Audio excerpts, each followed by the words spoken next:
Power vocals ni Isabel Ortega, hinangaan sa Defying Gravity cover ng pelikulang Wicked. Umani rin ng papuri sa netizens ang Then and Now video ni Zia Dantes habang tumutugtog ng Beethoven's Für Elise.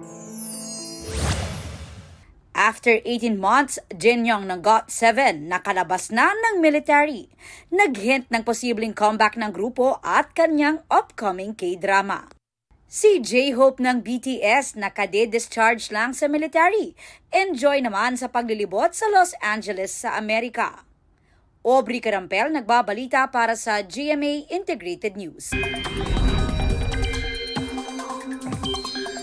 Muling naglandfall sa Cagayan ng bagyong Marce. Ayon sa Pag-asa, alas 9 ng gabi muli tumama sa lupa ang bagyong Marce sa vicinity ng Sanchez Mira.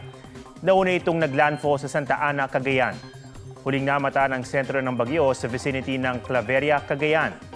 May lakas yan ng hangin na 175 km per hour at bugsong aabot sa 290 km per hour.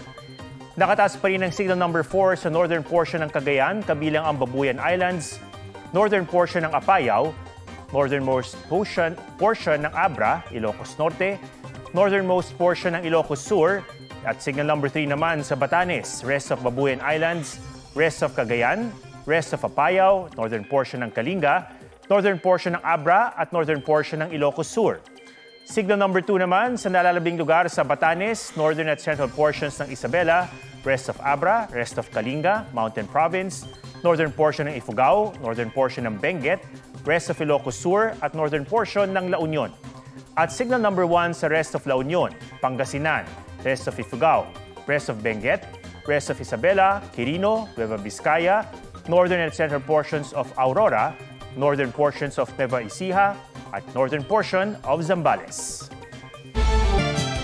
48 araw na lang, Pasko na.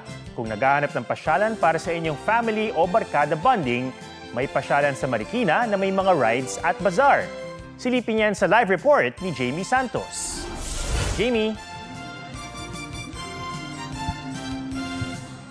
Atom, hindi na kailangan lumayo pa ng Metro Manila para mamasyal ngayong Christmas season kasama ang inyong pamilya at barkada dahil dito lang sa Marikina, may all-in-one pasyalan na. Gusto nyo bang mabuhayan ang inyong Christmas spirit? Tara sa Marikina Riverbanks. Sa ticket na 50 to 100 pesos, magkaka-adrenaline rush sa mga nakakalulang rides tulad ng pinipilahan ng kabataan na Hangover. May horror train para sa mga nabitin sa Halloween, giant slide. May pambatang rides din kaya pwedeng fun pamilya ang bonding. Na-enjoy naman po yung mga bata, lalo po yung anak ko, birthday po. May mga larong perya rin. Gutom? No problem, maraming food stalls. Sa mga gustong mag-early Christmas shopping, pwedeng mamili sa bazaar. Sa BGC Taguig, pinailawan na ang giant Christmas tree na may white pears decor. Perfect para sa holiday photos ang iglo na entrada sa isang magical mirror room. May live Christmas songs at carols, pati fully integrated displays na tampok ang iba't ibang animated Christmas scenes. Pwede ring sumakay sa Christmas train na lumilibot sa High Street Central. 3, 2, 1! Maligayang Pasko! Lungsod ng Lipa!